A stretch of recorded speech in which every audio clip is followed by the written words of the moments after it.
She partied at the club with her tattooed boyfriend while I sat home with our kids. Sent me a photo. Just dancing. When I replied with a picture of her secret phone, she sprinted home in minutes. But I was already gone. And so was $83,000 from a trust fund she thought I'd never find. My name is Blake Carter. I'm 45 years old. And until 3 weeks ago, I thought I had everything figured out.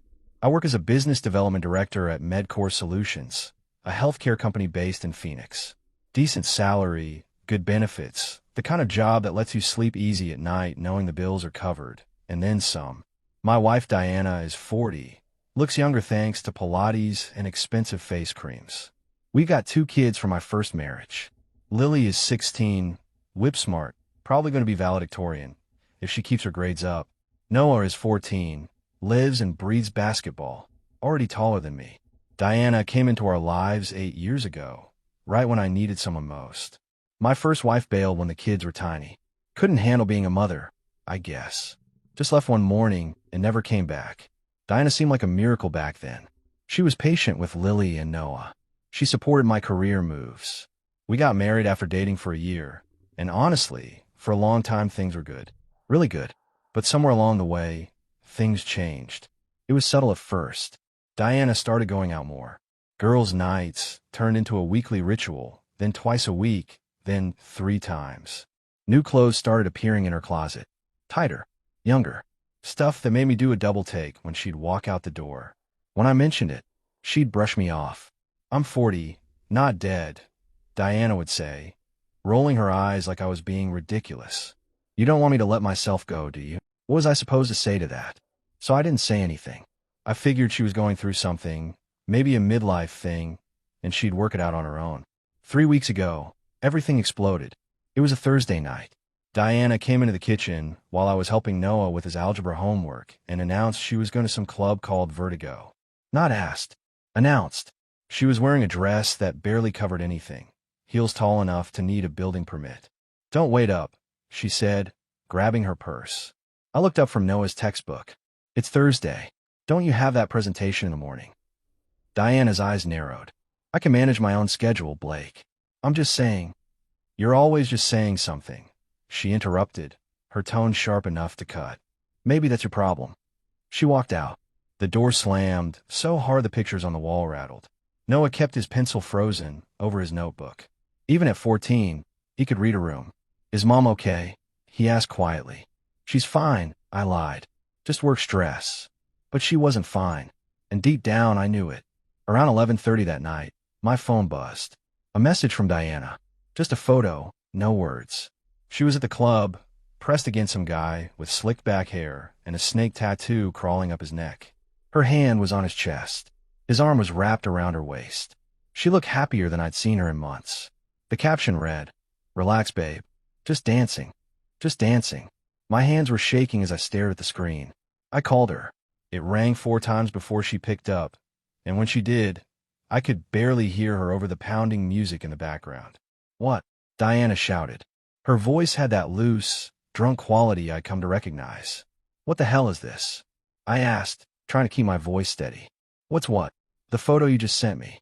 "Oh my God, Blake," she groaned, annoyed. "It's nothing. We're having fun. You remember fun, right?" "Diana, come home." "No." "Diana, you know what?" Her voice turned ice cold. "I'm sick of this. Sick of you acting like you own me. If you don't like it, Blake, then divorce me." The words hung in the air between us, sharp and final. "What did you just say?" I asked slowly. "You heard me," Diana said. "Don't like it? Then divorce me." She hung up. I stood there in my kitchen, phone still in my hand, listening to the dial tone. Everything had just changed. After Diana hung up on me, I stood in that kitchen for a solid 5 minutes, just breathing. Noah had gone upstairs to his room. The house was quiet except for the hum of the refrigerator and the distant sound of Lily's music playing through her bedroom door. I walked to our bedroom like a man on autopilot. Opened Diana's nightstand drawer, the one she thought I never touched, the one she believed was her private space, sacred and off limits. There it was, a cheap burner phone, tucked behind a stack of old birthday cards and a half-empty bottle of travel perfume. I'd found it 2 weeks ago when I was looking for our insurance cards. At first, I thought maybe it was old, left over from some previous job or something innocent. Then I charged it. The phone lit up with message after message. Hundreds of them. All from a contact, saved simply as H. No name. Just a letter. Like that somehow made it less real. Hunter Vale. 37 years old. Bartender at Vertigo.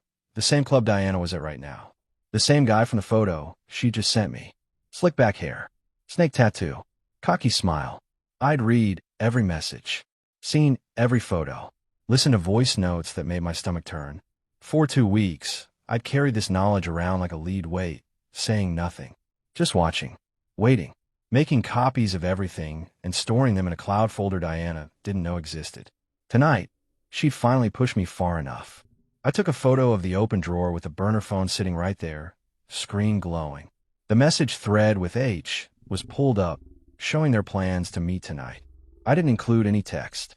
Didn't need to. I sent it to Diana. One word. Oops. Then I grabbed my keys and walked out of the house. My phone started ringing before I reached my car. Diana. I declined the call. It rang again immediately. Declined. A text popped up. Blake, answer the phone now. Another text. Where are you? Another. What did you do with my phone? I got in my car and started driving. Didn't have a destination in mind. Just needed to move, needed to think. My hand was shaking on the steering wheel. The phone kept buzzing. Call after call. Text after text. I could picture Diana in that club, probably in the bathroom now. Panic spreading across her face as she realized what I'd just done. Good. Let her panic. I drove to a 24-hour diner on the edge of town, the kind of place where nobody asks questions. Slid into a booth in the back corner. Ordered coffee I didn't want. The waitress looked like she'd seen everything twice. Didn't even blink at a guy sitting alone at 1 in the morning looking like his world just ended. My phone buzzed again. This time it wasn't Diana. It was a notification from our shared Uber account. Someone had just requested a ride from Vertigo to our home address. Estimated arrival, 14 minutes. She was coming home. Not because she wanted to talk. Not because she felt guilty. She was coming home to do damage control. To grab that phone. To delete evidence. To spin some story that would make me the bad guy for invading her privacy. I finished my coffee. Left the 20 on the table. Got back in my car and started the drive to the one person who deserved to know the truth before Diana could twist it into something else. Her sister, Nicole. Nicole had been Diana's maid of honor at our wedding. She was the responsible one in their family, the one who'd pulled me aside once at a Christmas party 2 years ago and asked quietly if Diana was treating me right. I'd brushed it off then, made excuses. I wasn't making excuses anymore. I pulled up to Nicole's apartment complex around 1:30 in the morning. Texted her, I need to talk. It's important. 3 dots appeared immediately. Then, come up. 3B. She opened the door in sweatpants and an oversized t-shirt, hair in a messy bun, concern written all over her face. Blake, what happened? I held up my phone, showing her the cloud folder. I need you to see something, I said quietly. And I need you to know the truth before Diana gets to you first. Nicole stepped aside, letting me in. It was time to stop protecting Diana's secrets. Nicole's apartment was small but comfortable. Photos of her kids lined the walls. Toys scattered across the living room floor. She'd gotten divorced 3 years ago, raised 2 boys on her own while working as a paralegal. Strong woman, the kind who didn't take garbage from anyone. She made us coffee while I set up my laptop on her kitchen table. The clock on her microwave read 1:47 a.m. Blake, you're scaring me, Nicole said, sitting down across from me. What's going on? I turned the laptop toward her and opened the cloud folder. Your sister's been having an affair. Has been for at least 6 months, maybe longer. I found a burner phone 2 weeks ago. This is everything. Nicole's face went pale as she scrolled through the messages. Her hand covered her mouth. Then she clicked on a photo, and her eyes filled with tears. Oh my God, she whispered. Blake, I'm so sorry. There's more, I said quietly. See the messages from March? The ones about the clinic. Nicole found them. Read them. Her face changed from sympathy to something harder.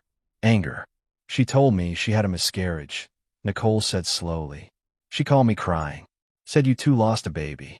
That it was tearing you apart. My jaw clenched. There was no miscarriage, Nicole. Look at the dates. She was with him that day. The clinic wasn't for a miscarriage. Nicole kept reading. Her hands were shaking now. She got rid of it, she said, her voice barely audible. She got rid of his baby and lied to everyone. To me. To her own sister. I nodded. And she used it to manipulate everyone's sympathy. Your mom sent us $1,000 to help with medical bills. Remember that? Oh God. Nicole pushed the laptop away, unable to look anymore. I can't believe this. I mean, I can, but I don't want to. Diana's always been selfish, but this. There's something else you need to know, I said. Diana's been taking money from the kids' college fund. The trust my mother set up for Lily and Noah. Diana had access as co-trustee. Over $40,000 is gone. Nicole's head snapped up. What? I pulled up the bank statements I printed earlier in the week. Showed her the withdrawals. She's been pulling it out slowly over the past year. 500 here, 1,000 there. It all went to a separate account I didn't know existed. Can you prove it was her? Every withdrawal has her electronic signature. And look at the dates. I pointed to the screen. They line up with expensive gifts Hunter posted on his social media. New watch. Motorcycle payment. Rent for an apartment across town. Nicole stood up and walked to her window, arms crossed, staring out at the dark parking lot. I need to tell you something, she said finally. Something I should have told you 2 years ago. I waited. At my Christmas party, remember? Diana got drunk and started flirting with my friend's husband. Really aggressive flirting. I pulled her aside and she laughed it off. Said she was just having fun, that you didn't pay attention to her anymore anyway. Nicole turned to face me. She said you were boring. That marrying you was settling. That she deserved better. The words stung, but they didn't surprise me. Why didn't you tell me?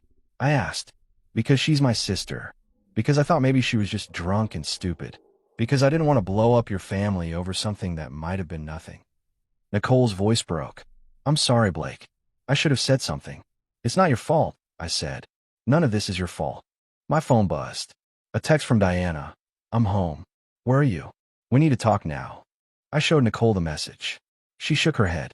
Don't go home tonight, Nicole said firmly. Stay here. Sleep on the couch. Let her sweat it out. She needs to understand you're not the same guy she's been walking all over. I thought about it. About Diana pacing around our house, probably tearing through drawers looking for that burner phone, realizing I had everything, realizing she'd lost control. You're right, I said. I'll stay. Nicole grabbed blankets from her closet. Tomorrow morning, first thing, we call a lawyer. My firm does family law. I'll get you in with the best we have. Thank you, I said, for believing me, for not defending her. Nicole's eyes hardened. She stopped being my sister the moment she started destroying you and those kids. Family doesn't do this. I didn't sleep much on Nicole's couch. Maybe 2 hours total. Every time I closed my eyes, I saw Diana's face. Heard her voice on the phone, saying she was done pretending I was enough. My phone had 43 missed calls by morning. 37 from Diana. 6 from numbers I didn't recognize. Probably Hunter or one of Diana's friends she'd recruited to her side of the story. I didn't listen to the voicemails. Didn't read the texts. Not yet. Nicole woke up around 7, made coffee, and called her office before the kids even got up for Saturday morning cartoons. By 8 a.m., I had an appointment with Richard Vance, senior family law attorney. He's expensive, Nicole warned, but he's ruthless. And in cases like this, you need ruthless. We met at his office at 9. Richard was 50-something, gray hair, expensive suit, no-nonsense handshake. He listened to my story without interrupting. I showed him the cloud folder, the bank statements, everything. When I finished, Richard leaned back in his leather chair and steepled his fingers. Mr. Carter, you've done 90% of my job for me already, he said. The evidence you have is ironclad. The financial fraud alone is enough to destroy her in court. The affair is icing on the cake. What happens now? I asked. Now we file for divorce. Immediately. We also file an emergency motion regarding the trust fund theft. That's not just divorce court territory.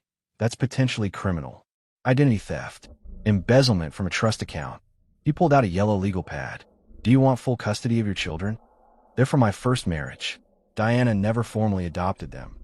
Even better. Clean break. We'll push for her to have zero claim on anything related to them.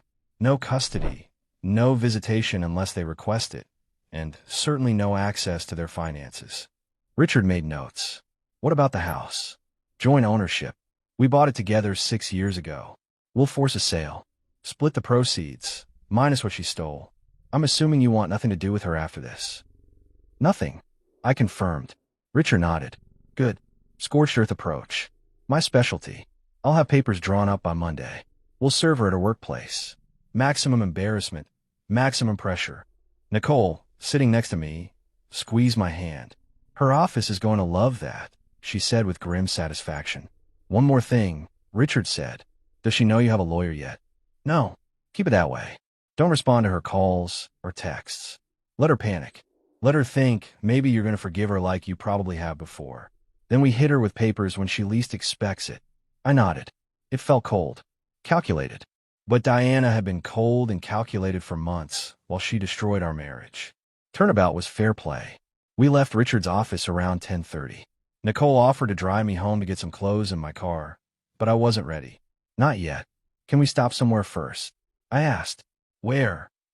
Lily's volleyball tournament. It's at the high school. Starts at 11. Nicole smiled. You're a good dad, Blake. I'm trying to be. We got to the high school gym just as Lily's team was warming up. I spotted her immediately, number 12, blonde ponytail bouncing as she practiced serves. When she saw me walk in, her whole face lit up. She jogged over during a water break. Dad, I didn't think you were coming. Where's Diana? She's not feeling well. I lied. But I wouldn't miss this for anything. Lily hugged me hard. Thanks, Dad. It means a lot. As she ran back to the court, I saw Diana walk in from the opposite entrance. She looked terrible. No makeup. Hair thrown into a messy bun. Dark circles under her eyes. She scanned the bleachers, and her eyes locked onto mine. I turned away and sat down. Nicole positioned herself between us like a bodyguard. Diana climbed the bleachers toward us. Blake, we need to talk, she hissed. Not here, I said calmly, eyes on the court. Not now. You can't just ignore me. This is ridiculous. I said not here, Diana.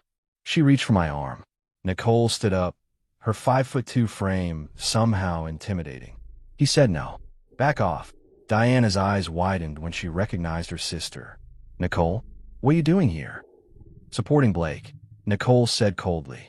Unlike you. People were starting to stare. Diana's face flushed red.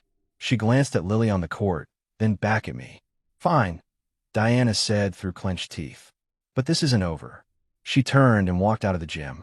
I watched Lily play, trying to focus on her serves, her digs, her excitement when her team scored. But my mind was elsewhere. Monday couldn't come fast enough. Monday morning came faster than I expected. I dropped Lily and Noah off at school, watching them walk through those front doors like any other day. Except it wasn't any other day. Everything was different now, even if they didn't fully understand it yet. I met Richard Vance at his office at 9 sharp. He had the divorce papers ready, stacked neatly in a manila folder. Everything's here, Richard said, sliding the papers across his desk. Irreconcilable differences due to adultery. We're pushing for full financial disclosure, immediate freeze on all joint accounts, and restitution for the trust fund theft. I've also included a motion to compel her to submit to a deposition about the missing funds. I signed where he indicated. My hand was steady. No hesitation. When does she get served? I asked. Today. Around noon. I've arranged for a process server to deliver them at her workplace. Richard leaned back in his chair. MedTech Solutions, correct? Where she works as a marketing coordinator. That's right, I said. She'll be in the middle of her team meeting. Richard smiled. Not a warm smile. A predator's smile. Perfect timing. Maximum impact. She'll have witnesses, which means she can't cause a scene without damaging her professional reputation. What if she refuses to sign? Doesn't matter.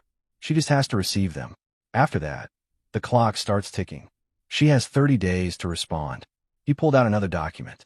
I'm also filing a motion for temporary orders regarding the house. You'll maintain primary residence. She can remove her personal belongings with police escort. But that's it. What about her access to our accounts? I've drafted letters to your bank. They'll freeze joint access within 24 hours. She can't withdraw, can't transfer. Everything's locked down until the court decides how to divide assets.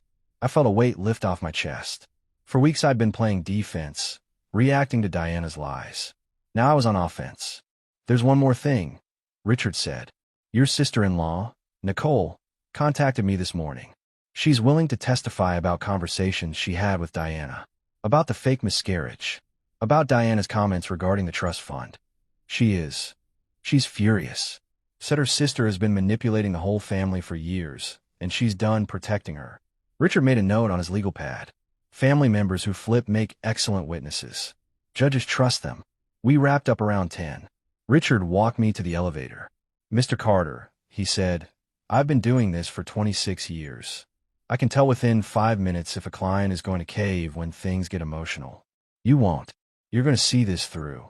Damn right I am, I said. I drove to work, sat through 2 meetings I barely paid attention to, and waited. At 12:17 p.m., my phone buzzed. A text from Nicole. She just got served. My friend works in her building. Said Diana screamed to the process server in the lobby. Good. At 12:45, Diana called. I didn't answer. She called again. And again. 12 calls in 15 minutes. Then the text started. You serve me at work? Are you insane? Everyone saw. Everyone. Do you have any idea what you just did to me? Call me right now, or I swear to God. Blake. I put my phone on silent and went back to work. That evening, I picked up the kids from school. Lily was quiet, staring out the window. Noah kept glancing at me from the back seat like he wanted to ask something, but didn't know how. We stopped for pizza, their favorite place, the one with the arcade games in the back. Noah demolished 3 slices before he finally spoke. Dad, are you and Diana getting divorced? Lily's head snapped up. She'd been pushing pepperoni around her plate, barely eating. I put down my slice. Yeah, buddy. We are. Because she cheated? The word hung in the air. Cheated. He was 14. He knew what it meant. Yes, I said. Because she cheated. Because she lied. Because she did things that broke our marriage beyond repair. Good, Noah said simply. He went back to his pizza like we just discussed the weather. Lily wasn't so calm. Where's she going to live? She asked quietly. I don't know yet. That's for the lawyers to figure out. Is she going to try to take the house? She might try, but it's not going to happen. Lily nodded, still not eating. I heard her on the phone yesterday. She was crying to her mom. She said you were being cruel, that you humiliated her on purpose. I served her divorce papers, I said. That's not cruel. That's called consequences. She also said she's broke, that you froze all her credit cards. I froze her joint accounts. I corrected. She still has her own personal account. And her paycheck. She's not broke. She's just not used to living within her means. Noah snorted. She spent like $400 last week on shoes. I saw the boxes. How do you know they were $400? I asked. I saw the receipt in the trash, Noah admitted. I was throwing away my Gatorade bottle, and it was just sitting there. 4 pairs. $467 total. I filed that information away. Richard would want to know about unnecessary spending. Listen, I said, looking at both of them. I know this is hard. I know you're confused and probably angry, but I need you to understand something. I didn't do this to hurt Diana. I did this to protect myself, and to protect both of you. We know, Dad, Lily said. Her eyes were wet. We're not mad at you. We're just processing. Take all the time you need, I said. We finished eating and played a few arcade games. Noah beat me at basketball shootout. Lily won a stuffed dolphin from the claw machine. For an hour, we pretended everything was normal. When we got home, Diana's car was in the driveway. Wednesday afternoon, Richard called me with news I wasn't expecting. Blake, we need to talk about the trust fund, he said, his voice serious. I had a forensic accountant go through the statements. It's worse than we thought. I was at my desk at MedCore, door closed. How much worse? $83,000. Gone. Over the past 18 months. The number hit me like a physical blow. 83,000. I thought it was 40. That's what you caught, Richard said. But she was good. Really good. Small withdrawals at first. 500 here, 1,000 there. Then she got bolder. Started pulling out 5, 6,000 at a time. The last withdrawal was 2 weeks ago. $7,000. I leaned back in my chair, staring at the ceiling. My mother had set up that trust with $200,000 when Lily and Noah were born. It was supposed to pay for college, give them a head start in life. Where did it go? I asked. We're tracing it, but preliminary findings show transfers to an account under Hunter Vale's name. Rent payments for an apartment in Scottsdale. A Ducati motorcycle purchased in cash. Bar tabs of Vertigo averaging $3,000 a month. She was funding his entire lifestyle. I said slowly. Essentially, yes. And here's the kicker. Some of those withdrawals required 2 trustee signatures. Yours and hers. I never signed anything, I said. I know. which means she forged your signature. That's identity theft, Blake. That's fraud. And when it involves a trust account meant for minors, that's a felony. I sat forward. What are you saying? I'm saying we can pursue criminal charges. I've already spoken with the DA's office. They're interested. Very interested. Do it, I said without hesitation. File the complaint. Blake, you understand what this means? Diana could face jail time. 3 to 5 years potentially. I understand, and I want you to file it anyway. Richard was quiet for a moment. Okay, I'll have the paperwork drawn up today. After I hung up, I sat there trying to process it. Diana hadn't just cheated on me. She'd stolen from my children, from their future, and she'd done it systematically, carefully, for over a year. That evening, I told Lily and Noah. We were in the living room, them on the couch, me in the chair. I've been dreading this conversation. There's something else you need to know, I said, about the college fund Grandma set up for you. Lily's face went pale. What about it? Diana took money from it. A lot of money. Without permission. She forged my signature on the withdrawal forms. Noah leaned forward. How much? $83,000. The room went silent. Lily's hands were shaking. Noah's jaw was clenched so tight I could see the muscles working. That was for college, Lily whispered. Grandma saved for years. She sold her house in Michigan, downsized to that apartment, put the money aside for us. I know, sweetheart. Can we get back?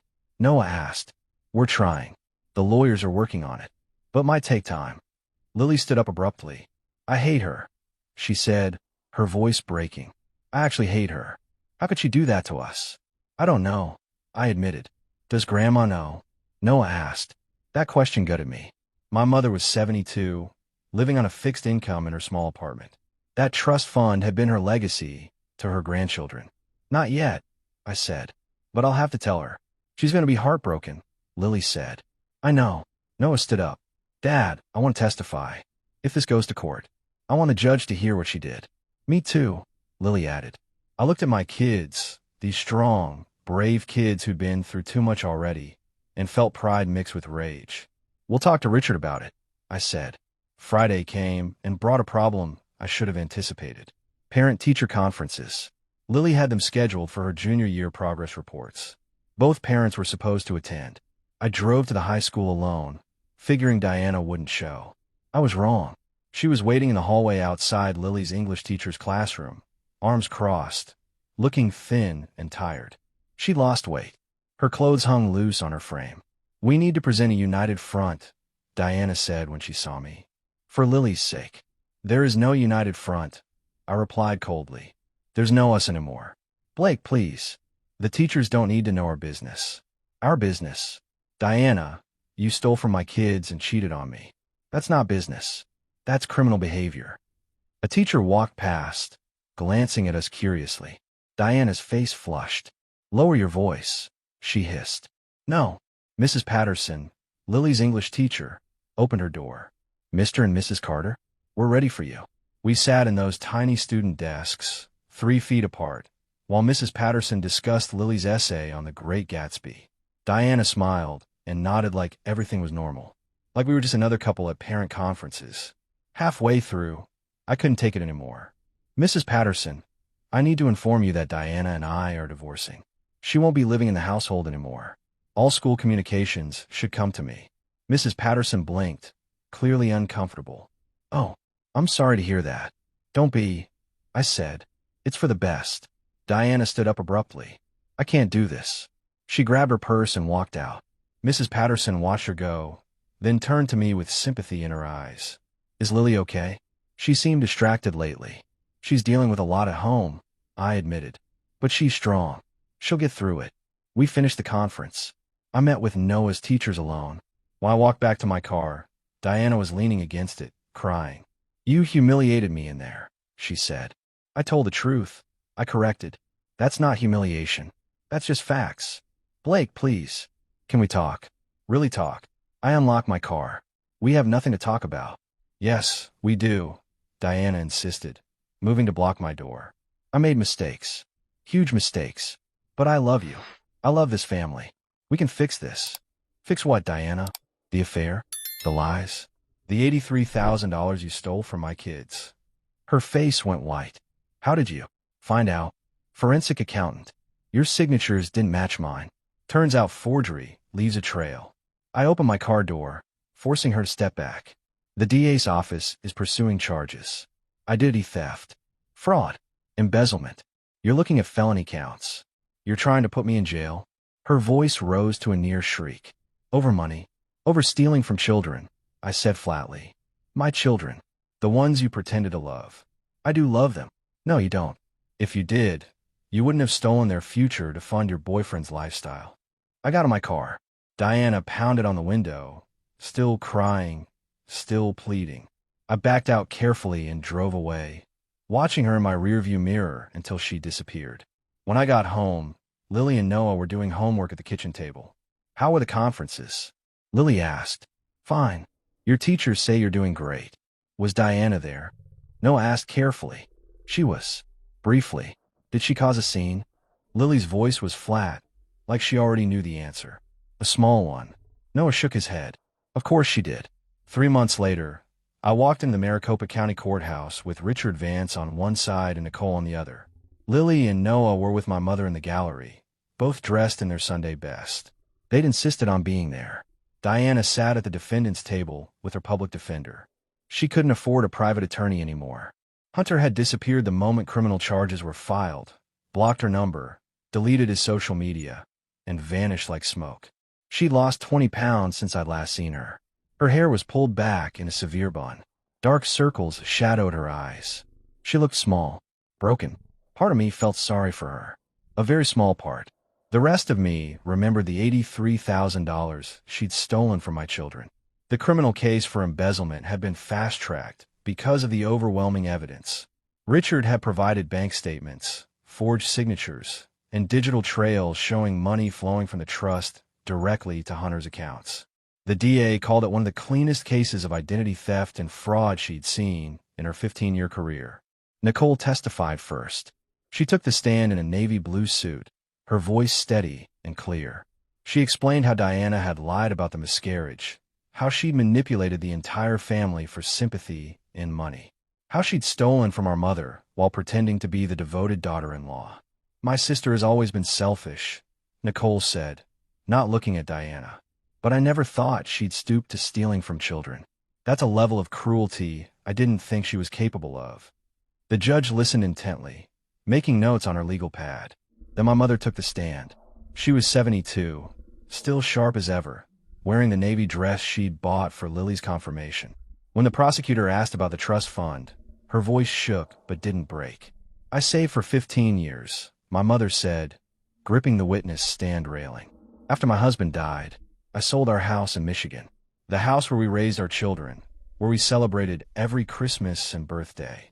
I downsized to a small apartment and put that money aside for Lily and Noah's education. It was supposed to be my legacy to them, my final gift. Her voice hardened, and she stole it to buy her boyfriend a motorcycle. Diana was crying at the defense table, shoulders shaking. Her lawyer kept whispering to her, probably telling her to keep it together, that the jury was watching. Lily testified next. At 16, she was poised and articulate, speaking clearly into the microphone. She explained how Diana had changed over the past 2 years, becoming distant and cruel. How she'd found Diana's second phone, once while looking for car keys, and seen messages she shouldn't have seen. I didn't tell my dad right away, Lily admitted, her hands folded in her lap. I thought maybe I misunderstood what I saw. Maybe it was innocent. But then I saw the bank statements Dad had printed out. I saw my college fund disappearing month by month, and I realized she'd been stealing from Noah and me the whole time. The defense attorney tried to paint Diana as a woman who'd made mistakes in a troubled marriage, tried to suggest I'd been emotionally distant, controlling, that Diana had acted out of desperation and loneliness. Noah shut that down immediately. When he took the stand, still wearing his basketball warm-up jacket because he'd come straight from practice, the prosecutor asked if I'd ever been controlling or abusive. My dad is the best man I know, Noah said clearly, looking directly at the jury. He worked 2 jobs when we were little to keep us fed and clothed. He coached my basketball team, even though he knew nothing about basketball. He learned from me. He never missed a game or a school event, even when he was exhausted. And Diana took advantage of that. She took advantage of him being a good person who trusted people. The defense attorney had no follow-up questions. After 2 days of testimony, the judge delivered her ruling on a Friday afternoon. Diana was found guilty on all counts: identity theft, forgery, and embezzlement from a trust account. When the verdict was read, Diana collapsed in her chair, sobbing. Her mother, sitting in the back row, stood up and walked out of the courtroom without looking at her daughter. That single act spoke volumes. Outside the courthouse, reporters were waiting. The local news had picked up the story. Phoenix marketing executive steals $83,000 from stepchildren's college fund to fund affair with bartender. Richard had prepared me for this. I made a brief statement to the cameras. Justice was served today. My children's future was stolen by someone they trusted. But today they got it back. That's all I have to say. Richard negotiated a restitution agreement over the following week. Diana would pay back every penny of the $83,000, even if it took her the rest of her life. The divorce was finalized a week after the criminal trial. I got the house, full custody of all financial decisions regarding Lily and Noah, and Diana got nothing. No assets, no alimony, nothing. At sentencing 2 weeks later, the judge gave Diana 18 months in minimum security prison, followed by 3 years of probation and mandatory financial counseling. "You betrayed the trust of children," the judge said, looking down at Diana over her reading glasses. "You stole their future to fund a selfish, destructive affair. There are real consequences for that kind of betrayal." Diana was let out in handcuffs. She glanced at me once as she passed our row. I looked away. Nicole grabbed my hand as we watched her sister disappear through the courthouse doors. "It's finally over," she said quietly. "Yeah," I replied. "It is." 14 months after the courthouse, I stood in Lily's high school auditorium watching her accept the valedictorian medal. Her speech about resilience and family brought half the audience to tears, including me. She'd earned a full ride to Arizona State University with plans to study pre-med. All those late nights studying, all that determination, had paid off. Noah sat next to me, now 15 and already 6'2". He'd made varsity basketball as a sophomore, something almost unheard of at his school. College scouts were already watching him. He had his mother's height and my work ethic. Dangerous combination. My mother sat on my other side, squeezing my hand during Lily's speech. We'd recovered most of the stolen money through the restitution agreement. Diana was making monthly payments from her prison job and would continue for years after release. Combined with what remained in the trust and some additional savings I'd added, both kids would graduate college debt-free. After the ceremony, we went to Lily's favorite Italian restaurant to celebrate. She was radiant in her graduation dress, laughing with her friends who joined our table, making plans for freshman orientation in August. Watching her joy, seeing her free from the shadow of Diana's betrayal, made everything I'd fought for worthwhile. "Speech, Dad," Noah said, grinning mischievously. "You have to make a speech. It's tradition." I stood up, feeling awkward but overwhelmingly proud. "Lily, I've watched you grow from a scared little girl whose mom abandoned her into this incredible young woman.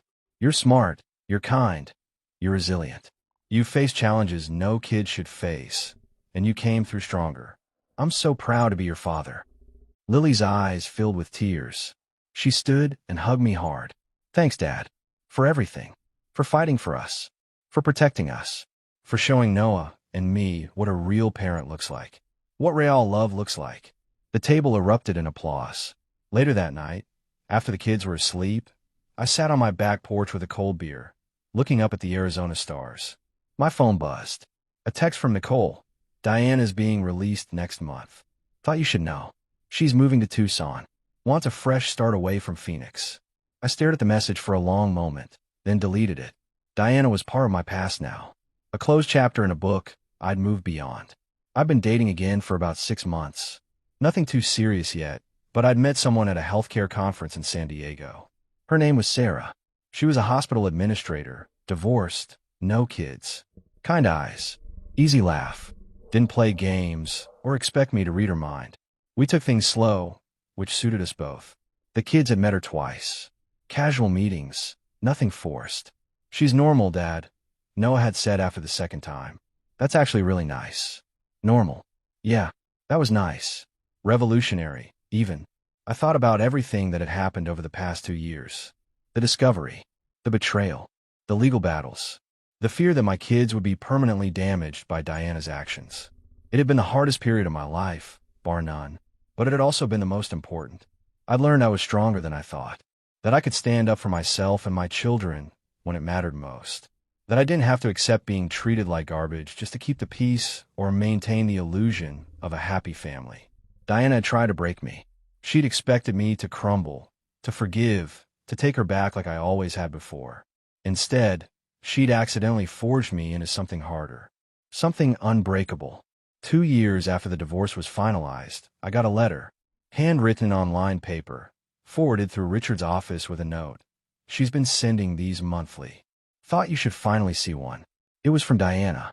Blake, I know you probably won't read this, but I need to say it anyway. I'm sorry. For the affair, the lies, the money I stole, for betraying you and the kids, for being the worst version of myself and taking you down with me. You deserve so much better. Lily and Noah deserve better. I was selfish and cruel, and I destroyed the best thing in my life. I don't expect forgiveness. I don't deserve it. I just wanted you to know that you were right about everything. I hope you're happy now. I hope Lily and Noah are thriving. That's more than I deserve to hope for, but I hope it anyway. Diana. I read it once, slowly. Then I folded it carefully and placed it in a box in my closet alongside the divorce papers and court documents. Maybe someday the kids will want to read it. Maybe not. That would be their choice. For now, it didn't matter. I was happy. The kids were happy. We'd survive the storm and come out stronger, closer, better on the other side. And honestly, that was more than enough.